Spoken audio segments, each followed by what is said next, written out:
হরি বল, রাধে রাধে। আজকে খুব ইম্পর্টেন্ট একটি বিষয়ে আপনাদের সঙ্গে আলোচনা করার জন্য এসেছি। হ্যাঁ, কোন আলেখ্য আপনারা বাড়িতে সেবা করবেন, মানে চিত্রপট। চিত্রপট বললে যেহেতু অপরাধ হয়, তাই আমি আলেখ্য বলি। মানে ভক্তি জীবনে এসে আমি কিন্তু এটাই জেনেছি যে চিত্রপট বলতে নেই।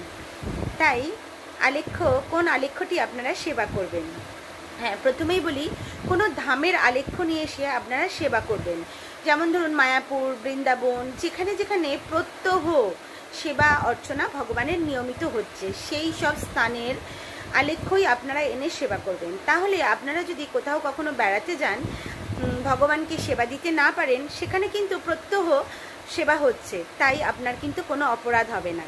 আর ধরুন আপনি দোকানে গেছেন, সেখানে একটি চিত্রপট বা আলেখ্য আপনার পছন্দ হয়েছে, কিন্তু সেটা নিয়ে চলে এলেন, সেটি কোনো ধামের নয়, তখন কিন্তু আপনি বেড়াতে গেলে যদি সেই সেবা পূজা না হয়, ভগবান অভুক্ত থেকে যান, তাহলে কিন্তু আপনার প্রচণ্ডভাবে অপরাধ হয়ে যাবে।